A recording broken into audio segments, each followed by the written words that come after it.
Historias que nunca debieron ser olvidadas. Bienvenido a Sombras Olvidadas.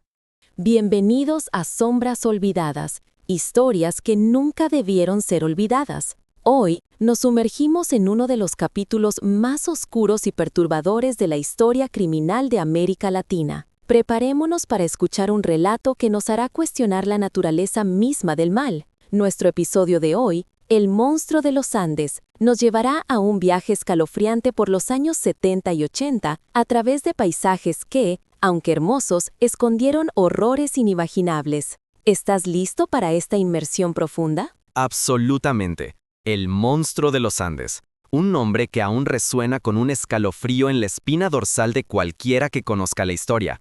Es una de esas narraciones que, de verdad, marcan un antes y un después en la psique colectiva de una región. Y es crucial recordar, como bien dices, este contexto. Estamos hablando de los años 70 y 80, una época de efervescencia social y política en países como Colombia, Perú y Ecuador. Eran tiempos de grandes cambios, sí, pero también de una cierta anarquía y desorganización en algunas zonas, ¿sabes?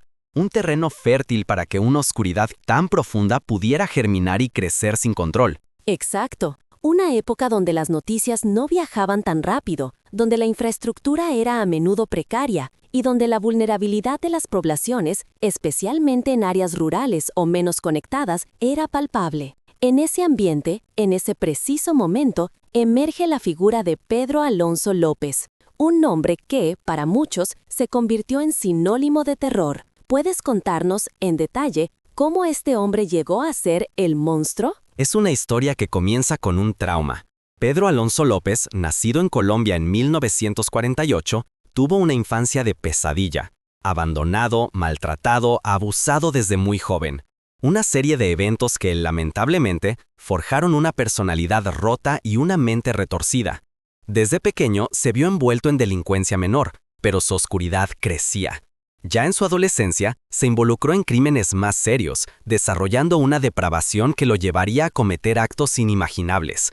Él no surgió de la nada, fue el producto de una cadena de horrores que lo transformaron en un depredador. Es escalofriante pensar cómo una infancia tan devastadora puede moldear a un individuo de esa manera. Y lo más perturbador, creo, es el modus operandi de López y la increíble magnitud de sus crímenes. ¿Cómo logró operar con tal impunidad durante tanto tiempo y cuántas vidas, sabemos, fueron truncadas por sus acciones? Su modus operandi era frío, calculador y espeluznantemente metódico. Se movía entre Colombia, Perú y Ecuador, siempre buscando a sus víctimas. Niñas, adolescentes, se ganaba su confianza con artimañas, ofrecía regalos o pequeñas sumas de dinero para luego llevarlas a lugares apartados donde cometía los crímenes más atroces.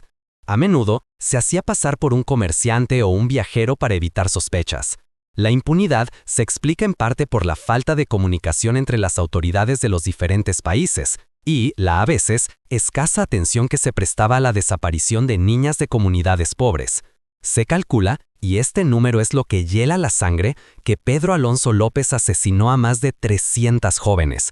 Sí, has escuchado bien, más de 300. Él mismo confesó haber matado a 310 niñas, y más de 100 cuerpos fueron recuperados gracias a sus indicaciones. La inmensidad de esa cifra, la escala de su horror, es simplemente abrumadora. Más de 300 es un número que casi desafía la comprensión humana. La idea de que un solo hombre pudo cometer tales atrocidades en 3 países diferentes durante tanto tiempo es un testamento a una falla sistémica, pero también a una maldad pura e inusitada. Pero afortunadamente su reinado de terror llegó a su fin. ¿Cómo fue finalmente capturado y cuál fue el impacto de sus confesiones en la sociedad andina y, de hecho, en el mundo? Fue capturado en Ecuador en 1980. La historia cuenta que intentó secuestrar a otra niña, pero esta vez algo salió mal y fue detenido por la policía local. Lo más impactante, sin embargo, no fue su captura inicial, sino lo que sucedió después. Una vez arrestado, comenzó a confesar. Confesó con una frialdad y un detalle que dejaron estupefactas a las autoridades. Detalló los lugares donde había enterrado a muchas de sus víctimas, lo que llevó al descubrimiento de fosas comunes en distintos puntos, especialmente en la selva ecuatoriana. Imagine el horror de los equipos de rescate y la policía desenterrando esos cuerpos, uno tras otro.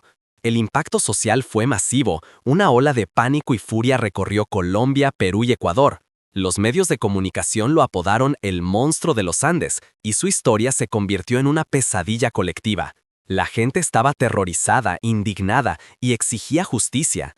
Las confesiones de López no solo revelaron la magnitud de sus crímenes, sino que también expusieron la vulnerabilidad de las comunidades y la urgente necesidad de mejorar la cooperación internacional en casos criminales. Un momento de revelación terrible y un despertar doloroso para toda una región. Y luego, por supuesto, está el final de su historia que sigue siendo, en cierta medida, un misterio perturbador. ¿Qué pasó con Pedro Alonso López después de su encarcelamiento y cuál es su legado hoy en día? López fue condenado en Ecuador a la pena máxima de 16 años de prisión, pero aquí viene la parte más inquietante de la historia.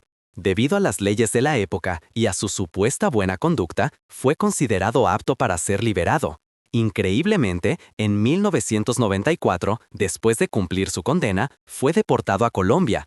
Allí, las autoridades lo internaron en un hospital psiquiátrico por un breve periodo, pero luego, en una decisión que aún hoy genera escalofríos, fue declarado mentalmente sano y puesto en libertad. Desde ese momento, su paradero es desconocido. Se rumora que podría estar viviendo en algún lugar de Colombia, quizás Venezuela o incluso que falleció. El misterio de su paradero solo añade otra capa de terror a su leyenda. Su legado es una cicatriz profunda, un recordatorio constante de que la maldad puede existir en formas que apenas podemos comprender, y que a veces las historias que nunca debieron ser olvidadas son aquellas que nos advierten sobre las sombras más oscuras de nuestra propia humanidad. Una reflexión escalofriante pero necesaria. Gracias por guiarnos a través de este oscuro capítulo, por darnos los detalles que permiten comprender la magnitud de esta historia. El monstruo es, sin duda, una de esas narraciones que nos persiguen, y con ello cerramos este primer episodio de nuestro podcast. Sombras olvidadas, historias que nunca debieron ser olvidadas.